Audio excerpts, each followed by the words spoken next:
Bonjour, bonsoir à toutes et à tous.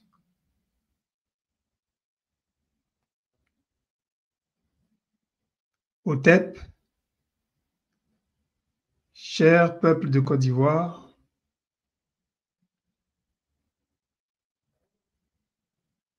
je suis heureux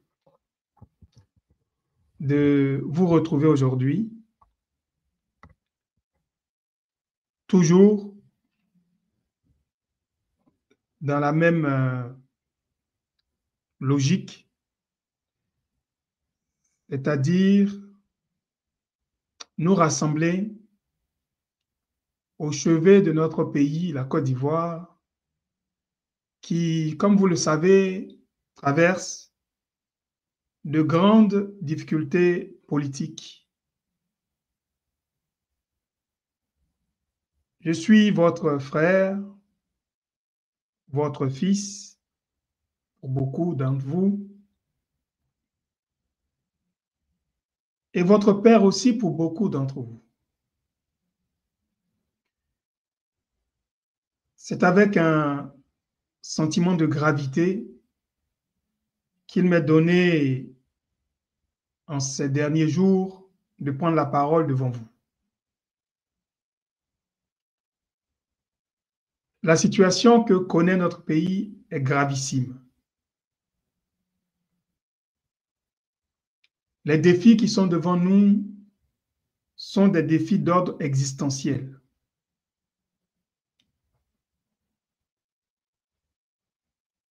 Pour nous, qui depuis le début de cette guerre qui a été menée contre nous, planifiée et rigoureusement déployée contre nous, contre notre peuple depuis des décennies,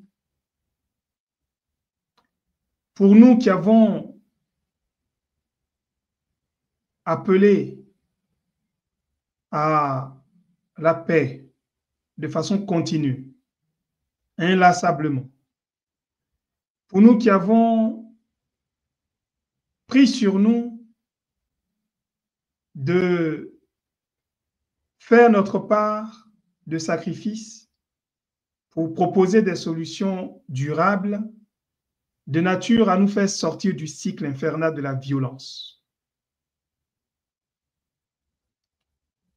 Aujourd'hui, nous venons avec un sentiment, non pas d'échec, par rapport à notre volonté de construire un pays, une nation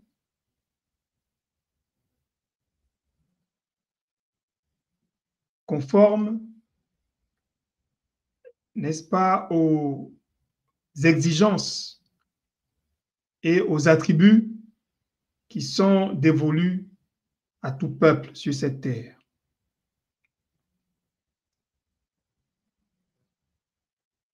Nous avons sincèrement engagé tout ce que nous avons pu engager, y compris au risque de notre vie, pour pouvoir apporter notre contribution pour que notre peuple puisse redresser son chemin et éviter encore de devoir sacrifier des vies humaines. Nous avons fait tout ce que nous avons pu. Nous avons compté sur la bonne foi de ceux-là qui ont décidé que tant qu'eux sont en vie, alors notre peuple n'aura jamais droit de disposer de lui-même, de sa propre destinée et de pouvoir administrer ses propres affaires. Et donc aujourd'hui, nous sommes en situation de guerre et cette guerre nous est imposée et c'est dans cette perspective de mener jusqu'à la victoire cette guerre de résistance, cette guerre juste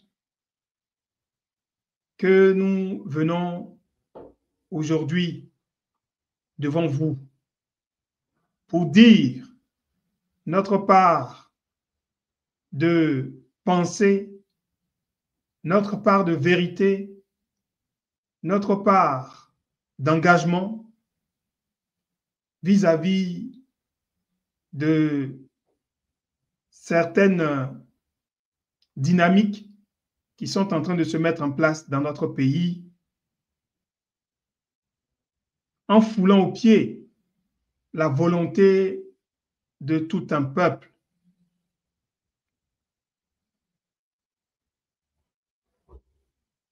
Aujourd'hui, j'ai décidé de venir prendre la parole sur ce thème que vous allez voir à nouveau affiché à l'écran, qui est celui-ci. Communauté libanaise en Côte d'Ivoire, opportunité ou menace? Et pour prendre la parole sur ce thème, il m'a été donné l'opportunité de m'inscrire dans l'énergie d'un texte que beaucoup d'occultistes redoutent, celui de Apocalypse, le chapitre 16 au verset 16. C'est la raison pour laquelle, en ce dimanche 16 novembre 2025, j'ai particulièrement le plaisir de prendre la parole à ce moment précis. Je comprends que un occultiste, un franc-maçon avéré et revendiqué comme Mélenchon, eh bien, redoute de s'inscrire dans la même énergie que moi, c'est-à-dire à 16h16, vu qu'en ce 16 novembre 2025, il a décidé de faire son intervention à 15h15. Mais cela est c'est un privilège que ceux qui ont pris le parti de défendre la vie, de défendre le vivant, de défendre la justice et la vérité peuvent se permettre. Donc, je m'inscris aujourd'hui dans cette énergie redoutable de Apocalypse 16, verset 16.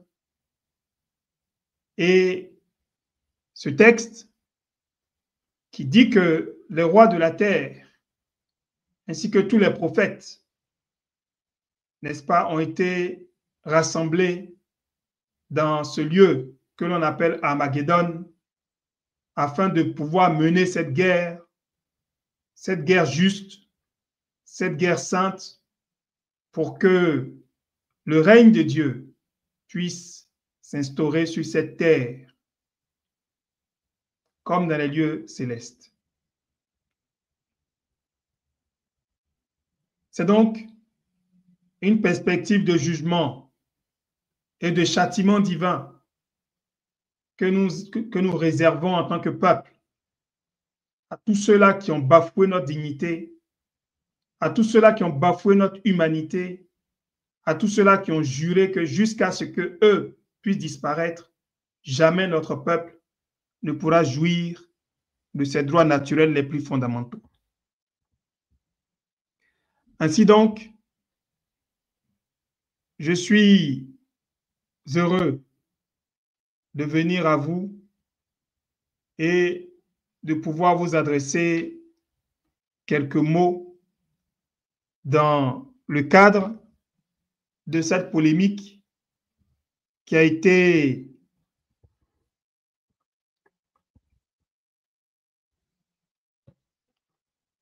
utilisée dans un effort désespéré par le soi-disant président élu démocratiquement Alassane Ouattara, qui est en grande difficulté suite à sa tentative ratée d'élection, de hold-up électoral dans notre pays et qui cherche toutes sortes de subterfuges pour pouvoir légitimer un quatrième mandat non constitutionnel en violation de la volonté du peuple de Côte d'Ivoire.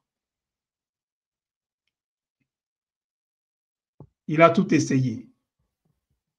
Aussi bien les démarches diplomatiques que les manigances d'ordre institutionnel dans notre pays.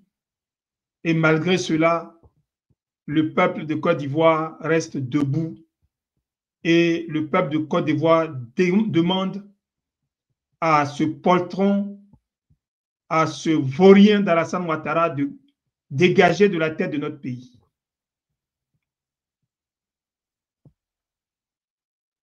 Et nous venons dire aujourd'hui, suite à cette tentative de déplacer le point focal du peuple de Côte d'Ivoire sur cette volonté d'Alassane Ouattara de vouloir se remettre à la tête de notre pays contre la volonté de notre peuple, dans cette énième tentative désespérée de détourner l'attention des chiens que nous sommes, d'après lui, en nous jetant des morceaux d'os. Alors, c'est un jeune Libanais qui l'a mis en scène cette fois-ci et qui vient revendiquer avec force et puissance le droit plein et entier des Libanais naturalisés ivoiriens de se présenter à une élection législative qui n'a aucune légitimité, puisque Alassane Ouattara n'a aucun droit, compte tenu de son illégitimité, d'organiser d'élections législatives après ce qui s'est passé et après tous les meurtres qu'il a encore une fois ordonnés et toutes ces arrestations illégitimes qui ont été perpétrées pour tenter de légitimer son maintien à la tête de notre pays. Nous comprenons qu'à l'issue du procès qui a eu lieu, procès international qui a eu lieu à La Haye, qui a mis à nu tous les mensonges qu'il a utilisés et surtout ce réseau obscur qu'il a mis à la tête de notre pays à coup de mensonges et de crimes contre l'humanité.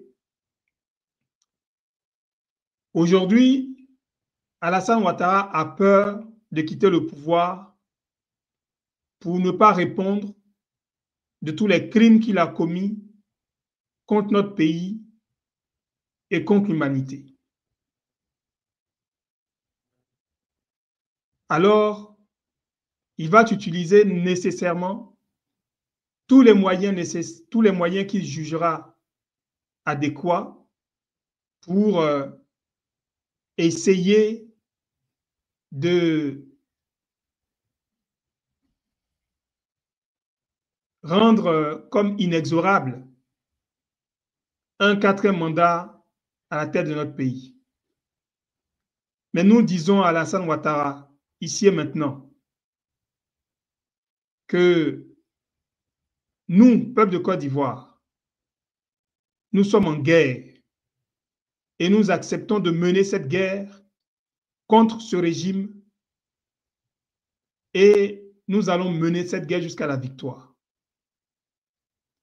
Qu'ils utilisent les Libanais, qu'ils utilisent les Français, qu'ils utilisent les Américains, tous ceux qui vont venir sur la terre de nos ancêtres pour mener cette guerre contre notre peuple, ils trouveront la mort.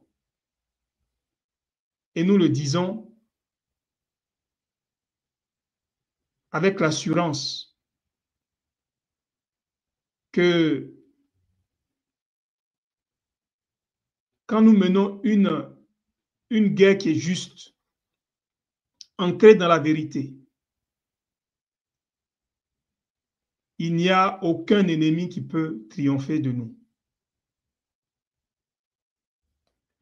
Voilà pourquoi nous allons être aujourd'hui assez brefs dans cette intervention que nous voulons faire sur ce sujet. Communauté libanaise en Côte d'Ivoire, opportunité ou menace? Est-ce que nous sommes ici dans un débat qui a été mis en œuvre juste pour pouvoir légitimer un 4e mandat illégal et illégitime à la tête de notre pays, ou bien nous sommes véritablement dans une démarche existentielle qui vise à faire disparaître notre peuple. Nous posons notre voix sur ce sujet qui a effectivement permis de voir toute la détermination de notre peuple à ne pas se laisser entraîner dans cette diversion médiatique et à rester focalisé sur les vrais enjeux. Aujourd'hui, je veux féliciter tout le peuple de Côte d'Ivoire résistant. Je veux féliciter tous les partis politiques qui s'inscrivent dans cette guerre légitime, dans cette guerre juste contre tous ces apatrides qui considèrent que désormais notre pays n'a pas de peuple autochtone, n'a aucune identité, n'a plus de droits et que seuls ceux qui détiennent le pouvoir économique, politique, quels que soient leurs appétits, leurs appétences, quelle que soit leur volonté, eux seuls ont droit de citer finalement dans notre pays. Et tous ceux qui, dans notre pays, osent rêver d'une alternative, osent rêver d'apporter des solutions endogènes face aux défis que rencontre notre peuple, ceux-là sont désormais pris comme des victimes, des proies faciles qu'on peut assassiner, qu'on peut menacer, qu'on peut jeter en prison à volonté, sans aucune conséquence. Donc, je suis ici pour dire toute la gratitude qu'il peut donner à un homme d'exprimer à tous ces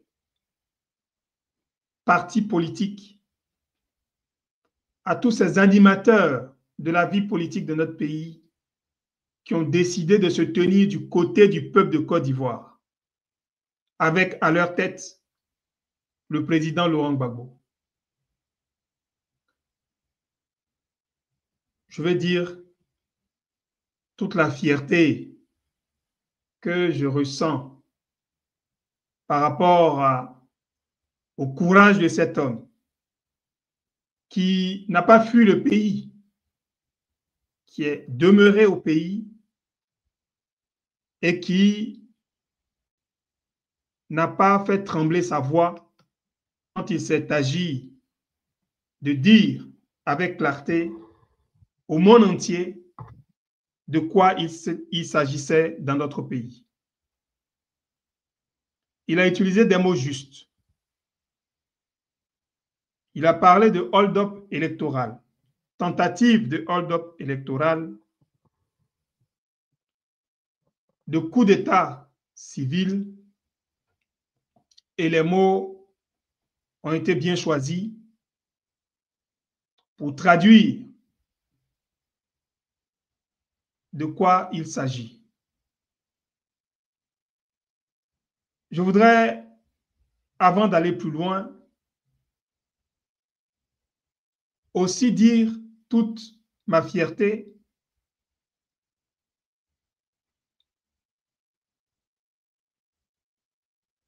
à tous ces fils, à toutes ces filles de Côte d'Ivoire qui ont décidé face à l'évidence de cette guerre qui est menée contre nous et qui vise notre disparition, qui ont décidé de mener cette guerre de résistance et qui ont décidé de s'organiser. Je veux dire toute ma gratitude à Pulchérik Balé, toute ma gratitude à Johnny Pacheco, à Okosisi Baba Nicolo, à tous ces fils et toutes ces filles qui se sont illustrés, qui ont effectivement décidé d'engager le combat véritable pour reprendre entre nos mains la destinée de notre pays. On ne peut pas aujourd'hui nous faire le procès d'être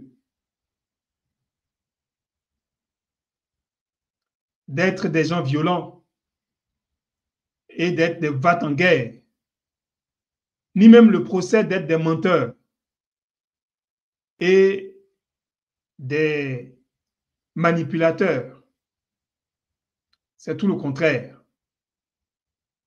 Nous sommes dans notre bon droit et nous disons que pendant tant de décennies, Alassane Ouattara a fait tuer les Ivoiriens, a fait massacrer nos compatriotes, avec toute sa cohorte de partenaires internationaux qui l'ont financé pour semer la mort et la désolation au sein de notre peuple. Ils ont fait verser le sang pour se hisser à la tête de notre pays. Ce n'est pas par des moyens pacifiques qu'ils vont quitter. Et donc, il est des débats que nous allons refuser désormais d'avoir. Et nous allons faire la guerre contre Alassane Ouattara et ses djoulas et tous ses partenaires locaux comme internationaux. Nous sommes dans notre bon droit.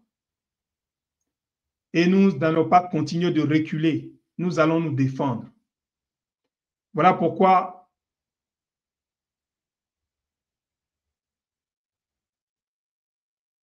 je vais appeler aujourd'hui la communauté internationale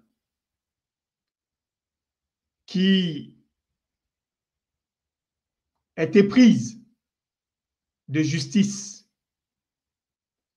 à se mettre du côté du peuple de Côte d'Ivoire dans cette guerre que nous sommes obligés de mener, puisque nous sommes tués par Alassane Ouattara comme des chiens et que nous sommes menacés pour le simple fait que nous osons user de nos droits fondamentaux,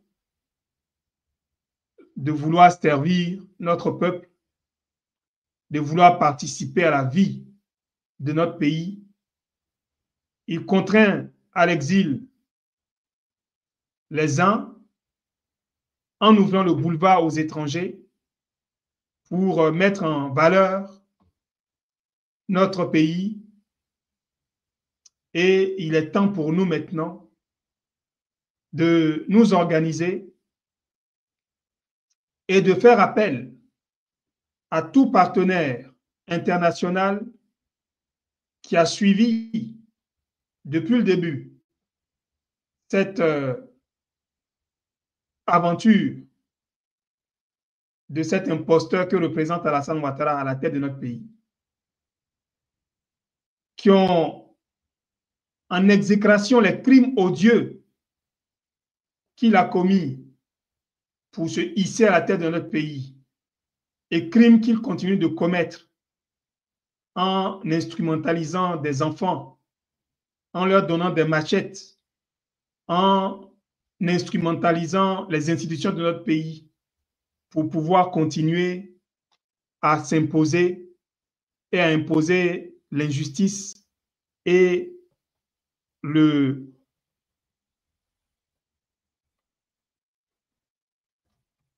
toutes sortes d'abjections comme étant force de loi désormais dans notre pays.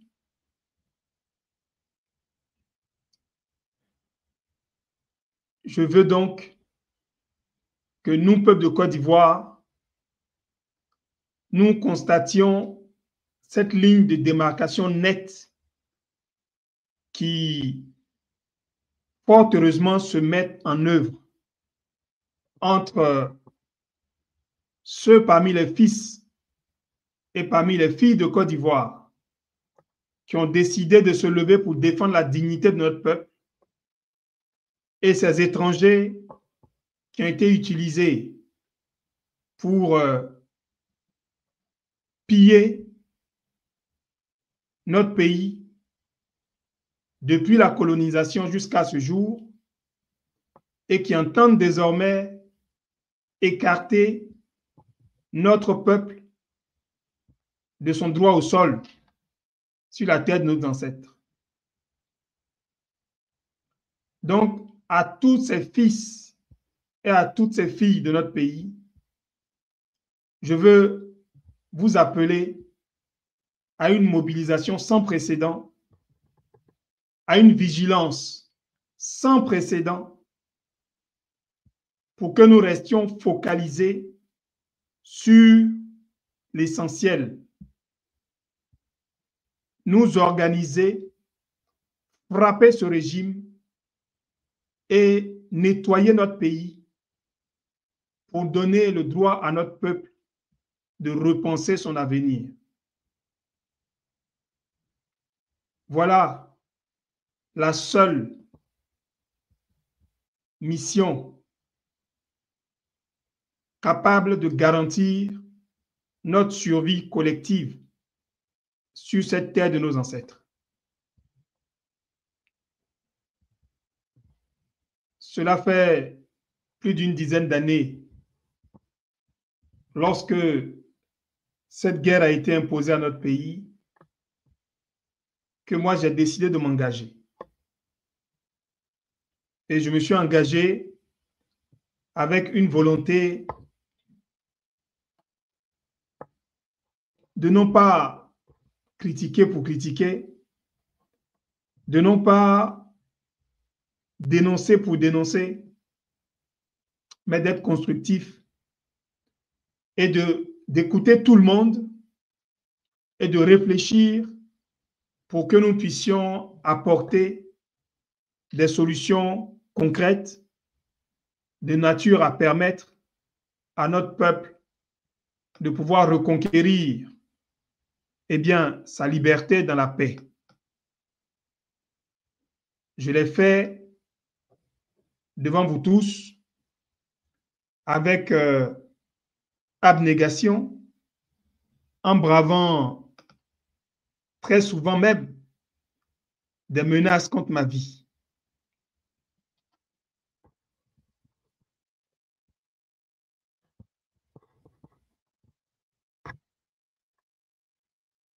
Je suis chanceux aujourd'hui d'être devant vous et d'avoir le droit à la parole.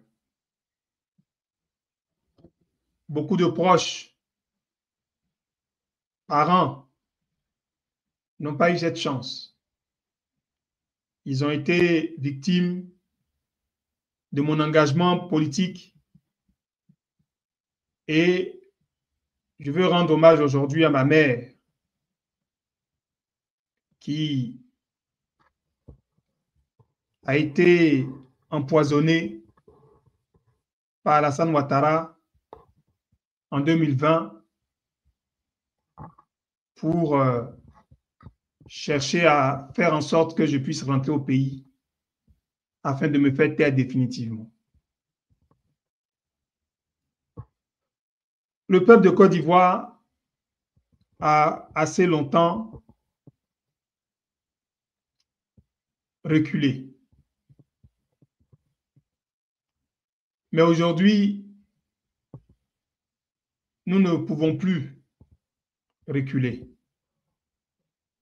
Et le moment est venu pour nous de prendre nos responsabilités pour défendre notre peuple, pour défendre nos droits, parce que c'est de ça qu'il s'agit, notre droit à la vie sur cette terre qui nous a tout donné, qui a fait de nous ce que nous sommes. Et cette terre dont ceux qui ont trompé, ont tué, ont volé, donc veulent aujourd'hui nous expulser. Je veux faire référence précisément à la France et non pas à Nicolas Sarkozy, parce que c'est un système qui est mis en place. Ce n'est pas de Sarkozy qu'il s'agit, il s'agit de la France. C'est la France qui a agressé notre pays. C'est la France qui a planifié l'arrêt du processus de développement de notre pays par la volonté, par l'intelligence de notre peuple. Et c'est au nom de la France que tout ce qui a été fait et tout ce qui est en train d'être fait aujourd'hui en Côte d'Ivoire continue d'être fait. Et donc, nous n'allons pas nous cacher derrière des subterfuges de langage pour dire oui, c'est Nicolas Sarkozy et ce n'est pas une question de Nicolas Sarkozy. Bien sûr, ce maudit homme politique, brigand, doit payer pour tous les crimes qu'il a commis dans notre pays. Et pour tous les crimes qu'il continue de commettre jusqu'à aujourd'hui dans notre pays. Parce que c'est à travers lui que des pays comme le Qatar, comme les Émirats arabes unis, comme Israël, sont en train d'expulser de la ville d'Abidjan, du territoire d'Abidjan, notre peuple.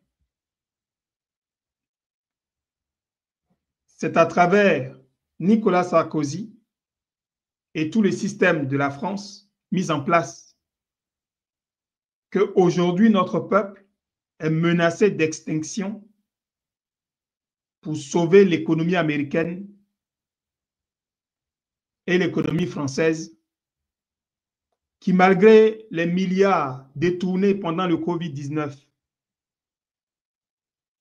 pour renflouer leurs caisses et pour planifier leur guerre qu'ils veulent mener contre l'Afrique aujourd'hui, malgré tout cet argent qu'ils ont pris de façon artificielle en jeu d'écriture comptable auprès du FMI, de la Banque mondiale, pour aujourd'hui se donner les moyens de faire les guerroyeurs partout dans le monde. Malgré tout ça, ils sont quand même en crise. C'est pour vous dire quels piètres gestionnaires sont ces gens qui veulent aujourd'hui se présenter comme étant des modèles en matière de gestion économique, alors que ce sont des gens qui n'ont pu construire leur économie que sur la base de l'esclavage et de crimes odieux contre l'humanité.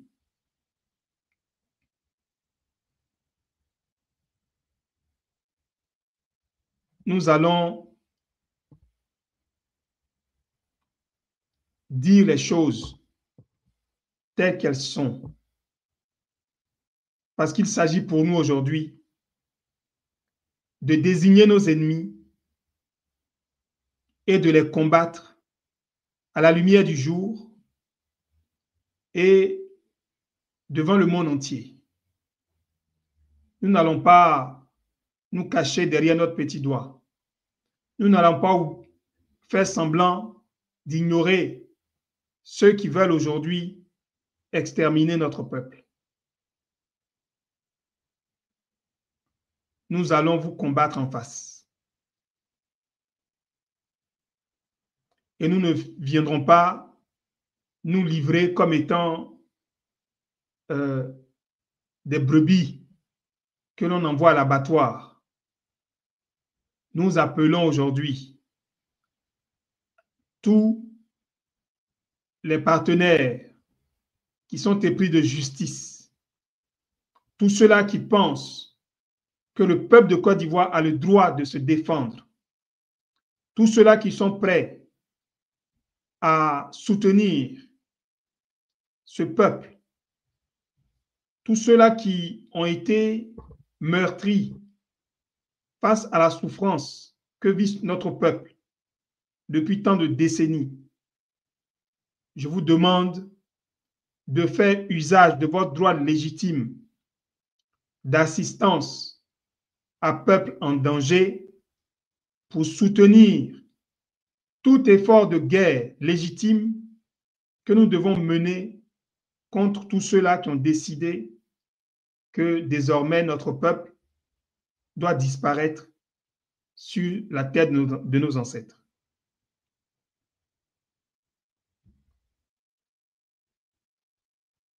Le monde est vaste et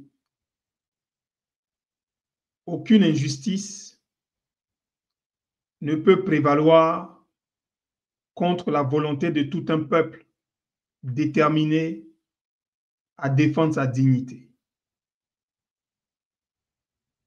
Voilà pourquoi aujourd'hui, je viens prendre la parole après avoir écouté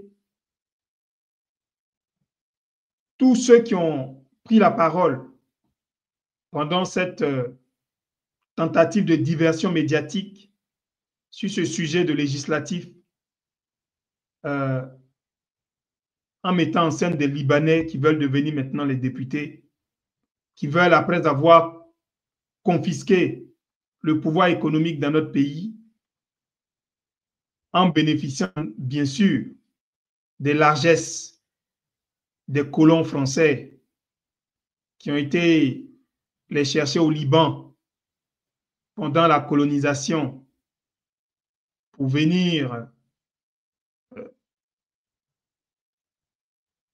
les mettre à contribution pour mettre en valeur nos territoires et qui ont assisté au viol de notre peuple, au massacre de notre peuple, et qui, pendant ce temps-là, pendant que nos parents, nos ancêtres étaient interdits d'exercer des activités économiques dont les colons se sont réservés le monopole, eux, Libanais, sont venus dans notre pays, dépêchés par la France, puisque le Liban était à l'époque sous mandat français, et donc le Liban était géré par la France. Les Libanais, les Syriens, sont venus dans notre pays comme étant les auxiliaires de l'œuvre coloniale française. Et aujourd'hui, quand on entend ce jeune Libanais se frapper la poitrine pour dire que oui, aujourd'hui, nous les Libanais, nous sommes puissants et nous devons naturellement prendre le pouvoir politique comme il l'a fait et dans le contexte où il l'a fait, sachant très bien que ça allait nécessairement conduire le peuple à déverser sa colère contre les Libanais. Mais ils savent pourquoi ils ont fait cela. Et ils savent que derrière, ça allait permettre que le pouvoir moribond et illégitime d'Alassane Ouattara puisse souffler un peu au niveau diplomatique et négocier avec la France, les États-Unis pour essayer de trouver quelques légitimations en vendant un peu plus encore de territoire, en vendant un peu plus encore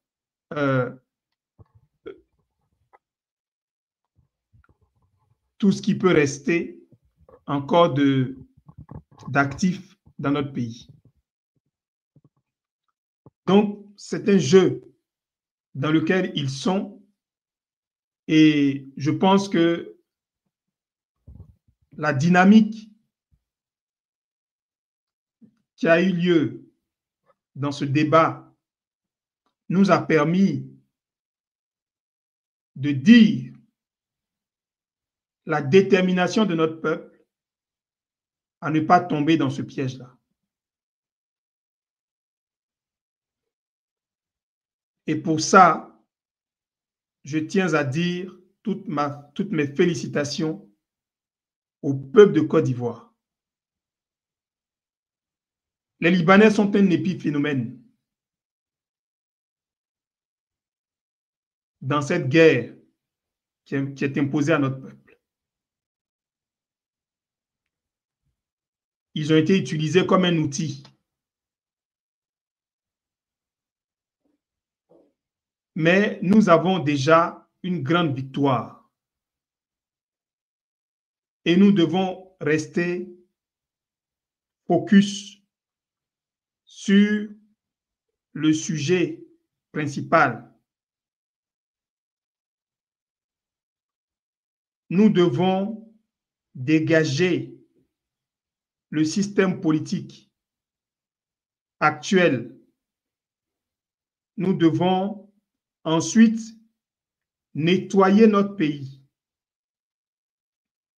de tous ceux-là qui ont été installés pendant la colonisation, qui ont bénéficié des largesses de ces crimes commis contre notre peuple pendant la colonisation et qui veulent aujourd'hui parachever la colonisation en nettoyant notre peuple sur notre propre sol. Ils ont déjà commencé à le faire. Ils se sont déjà organisés. Et nous disons que aujourd'hui, l'heure n'est plus à la compromission, mais il faut se dresser et il faut mener cette guerre jusqu'au bout, jusqu'à la victoire. Donc, nous ne sommes pas ici pour chercher à parler du politiquement correct. Nous sommes ici pour dire les choses telles que nous devons les prendre. C'est soit eux, c'est soit nous. Soit on a le droit de vivre sur cette terre aussi comme des hommes, ou soit alors eux ont tous les droits de nous exterminer et nous de demeurer leurs esclaves encore pour 3210 ans. 3210 ans, c'est ce qu'ils ont, écrit dans leur livre. Et c'est ce que Alassane Ouattara et beaucoup de pantins à la tête de nos pays actuels ont accepté de signer. Je suis déjà revenu sur ces textes qui ont été rédigés par le Vatican et qui sont censés être le socle du nouvel ordre mondial avec sa capitale à Jérusalem et dont les accords d'Abraham représentent l'un des instruments fondamentaux. C'est cette guerre dans laquelle nous sommes. Et aujourd'hui, il ne s'agit pas de faire de la politique politicienne. Il s'agit de nous rendre à l'évidence et de faire ce qu'il faut pour qu'un nouveau monde plus respectueux du droit des peuples à disposer d'eux-mêmes, un nouveau monde plus respectueux du sacré dévolu à la vie humaine et aux vivants puisse être mis en place. Et pour que ce système qui est établi sur la fraude, faussement qualifié de droit positif, mais qui est en fait une fraude fondamentale contre les droits humains naturels, et bien que ce système-là, nous puissions enfin y mettre un terme et redonner à l'homme et à l'humanité tous leurs droits naturels. Voilà le combat qui est devant nous. Et pour gagner cette guerre, nous avons besoin de nous mettre ensemble. Nous avons besoin de nous donner les moyens d'exprimer notre solidarité, nous donner les moyens de reconquérir nos espaces de collaboration. Nous devons nous rendre à l'évidence que c'est avec des manipulations, avec des conditionnements abusifs que notre peuple a été divisé.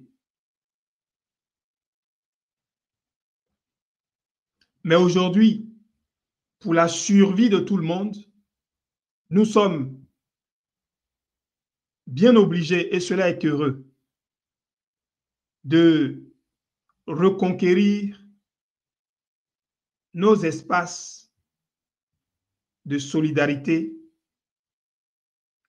pour non seulement réapprendre à nous aimer tels que nous sommes, mais surtout réapprendre à travailler ensemble, reprendre plaisir à faire du bien aux uns et aux autres, reprendre plaisir à créer des opportunités économiques, des opportunités sociales pour nos frères et sœurs, comme les autres peuples l'ont fait. Je voudrais donc, comme j'ai dit, je ne veux pas être long dans cette prise de parole. Je voudrais donc, pour répondre à cette question Est-ce que la communauté libanaise en Côte d'Ivoire est une menace ou une opportunité pour notre peuple? Je voudrais répondre sans embâche que la communauté libanaise en Côte d'Ivoire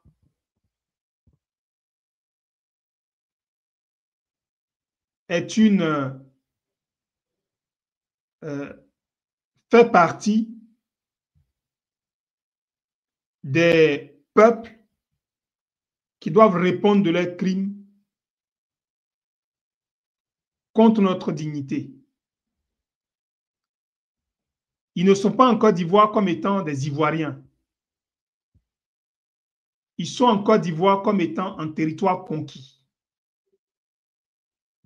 Ils sont en Côte d'Ivoire comme étant des auxiliaires de la colonisation. Ils sont en Côte d'Ivoire comme étant ceux-là qui, pendant qu'on était en train de violer notre mère, la Côte d'Ivoire, sont venus attraper les jambes pour que la France puisse violer notre pays et notre peuple. Et aujourd'hui, ils se présentent comme étant des Ivoiriens qui sont plus Ivoiriens que les autres parce que leurs parents sont venus en Côte d'Ivoire depuis plus longtemps que ceux-mêmes qui sont là depuis les origines. Ils prétendent même que sur cette terre de Côte d'Ivoire, il n'y a pas de peuple autochtone, que tout le monde est étranger et que désormais, ils ont le droit de gérer toute notre économie à notre place. Ils ont le droit de piller nos ressources, tous nos secteurs économiques au profit de leur pays d'origine, le Liban, et au Liban où ils nous considèrent comme étant leurs esclaves jusqu'à ce jour.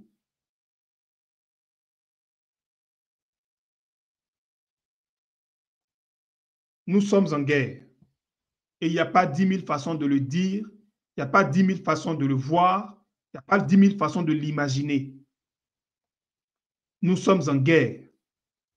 Nous pensions que l'indépendance qui a été proclamée, nous pensions que la fin de la colonisation qui avait été annoncée aurait permis à notre peuple de pouvoir construire un avenir digne. Nos parents se sont mis au travail. Ils ont planifié. Ils se sont regroupés. On a mis en place des mécanismes pour résoudre nos différends entre nous. On a mis des mécanismes pour pouvoir pacifier notre vivre ensemble, parce que nous sommes une mosaïque de peuples qui s'est retrouvée sur cette terre. Et il a fallu qu'en 1989,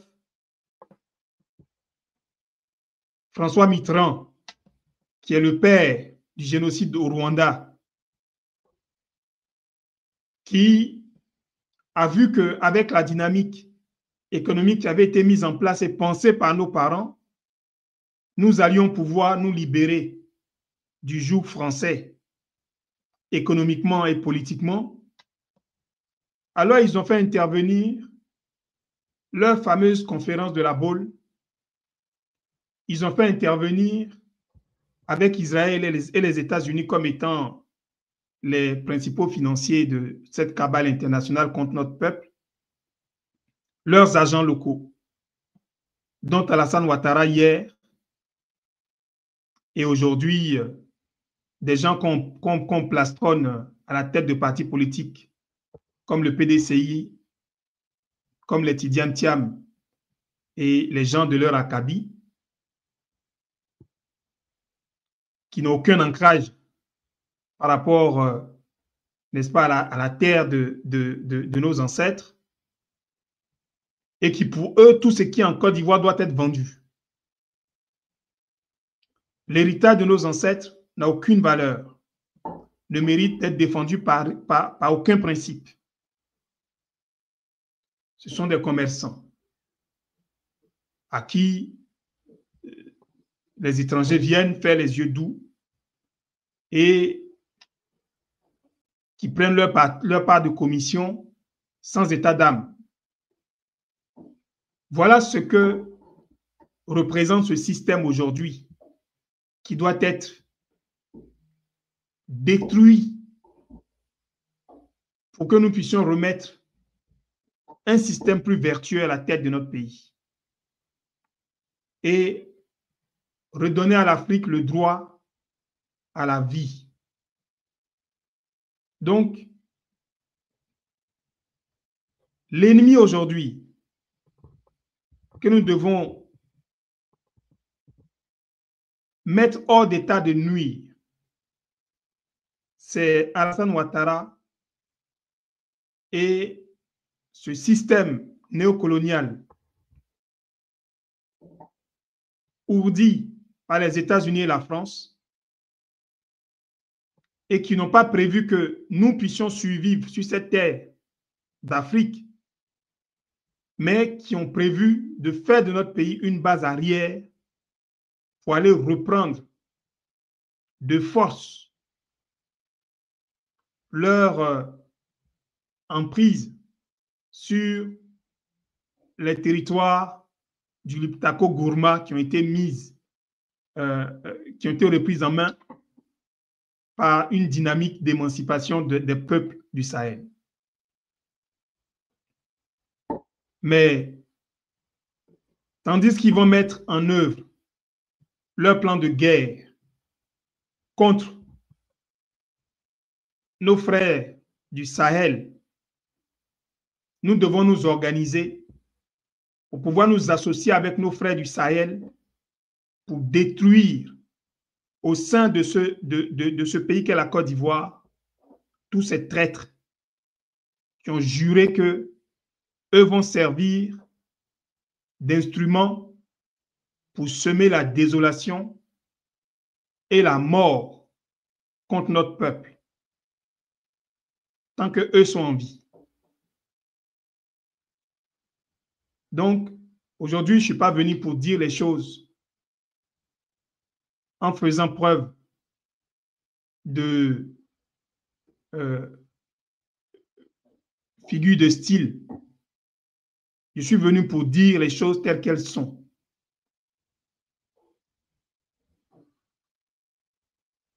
J'avais effectivement prévu de vous montrer un certain nombre de documents que j'ai pu rassembler pour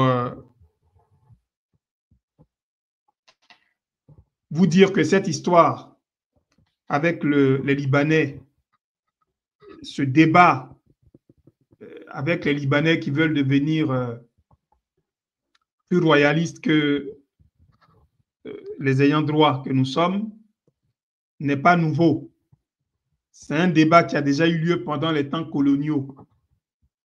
J'ai ici des revues d'époque où ce débat a été abordé de façon on ne peut plus claire. Et pour moi, donc, aujourd'hui, il ne s'agit même pas de venir vers vous pour vous dire que, voilà, les preuves sont là, les Libanais ont fait ceci pendant que nos parents étaient massacrés. Les Libanais ont fait ceci, les Libanais ont fait cela. Tout ce qui doit être dit par rapport à l'attitude des Libanais, par rapport à leur posture, par rapport à leurs projets, par rapport à leurs ambitions sur la terre de nos ancêtres, tout ce qui doit être dit a été dit. Il s'agit pour nous maintenant de nous rendre à l'évidence, de prendre nos responsabilités et de réaffirmer la vigueur de notre peuple dès lors qu'il s'agit d'administrer nos propres affaires. De même que les Libanais sont vigoureux chez eux, dès lors qu'il s'agit d'administrer leurs affaires. De même, nous serons vigoureux et notre main ne tremblera pas lorsqu'il s'agira pour nous de revenir nettoyer notre pays de cette gangrène que constituent ces apatrides qui ont décidé que tant qu'eux sont vivants, alors notre peuple n'aura pas le droit à la parole sur la terre de nos ancêtres. Voilà, je n'ai pas prévu d'être long aujourd'hui. J'ai prévu de venir vous dire que nous sommes en guerre et nous devons nous préparer pour mener cette guerre jusqu'au bout. Ceux qui sont restés chez eux, qui ont dit que nous, on n'est pas politique, on n'a rien à voir avec la politique, ils sont allés les trouver chez eux pour les assassiner froidement, pour décourager la mobilisation populaire. Donc, ils ont assassiné des gens qui, pourtant, prétendaient qu'eux n'étaient pas politiques. Donc, je dis que vous soyez d'accord ou pas, sachez très bien que ce qui a été prévu par ces gens-là contre notre peuple ne vous épargnera pas. Donc, il vaut mieux que chacun d'entre nous, chacune d'entre nous, retrousse ses manches, fasse jouer de toutes ses ressources pour que nous puissions nous organiser pour faire front commun et pour sauver notre peuple et pour dégager de la terre de nos ancêtres tous ces apatrides, pour remettre de l'ordre dans la maison. Voilà ce que j'ai eu à vous dire aujourd'hui. Et je tiens vraiment à féliciter tous ceux parmi le peuple de Côte d'Ivoire qui ont décidé de combattre avec vigueur ce régime moribond, ce régime amoral, ce régime criminel mis en place par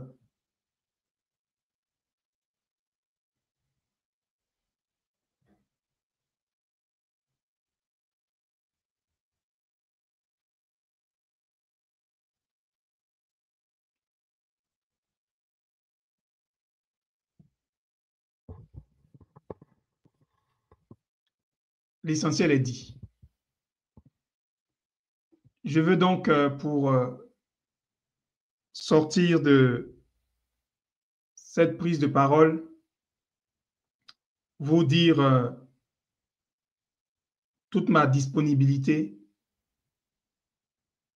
vous dire que, en ce qui me concerne, je vais faire tout pour que les instruments sur lesquels j'ai œuvré pour nous donner les moyens d'exprimer notre génie collectif et individuel au service de notre peuple, que ces moyens-là soient mis à notre disposition, à nous tous, pour que nous puissions travailler ensemble. Ce n'est pas facile, mais sachez que nous sommes engagés dans ce combat pour l'intérêt commun, non pas pour nos propres intérêts. Et pour rien au monde, je ne pourrais faire quelques compromissions que ce soit sur ce combat dans lequel je me suis engagé. Je veux donc en tout cas dire à tous nos frères et sœurs qui sont mobilisés que nous devons nous rassembler. De même que Apocalypse, le chapitre 16, nous convie à mener cette guerre dans cet endroit que l'on appelle Armageddon. Cette guerre contre les forces du mal, cette guerre contre les forces de l'injustice, contre ces forces qui sèment la désolation et la mort, contre ces forces qui ont trop longtemps régné sur la terre, eh bien, je viens vous donner rendez-vous pour que nous puissions enfin nous retrouver sur cette terre de Côte d'Ivoire et prendre nos responsabilités pour laver l'affront qui est fait à la dignité de notre peuple. Comme des abeilles conscientes et consciencieuses, le cœur à l'ouvrage nous devons garder. Ubuntu.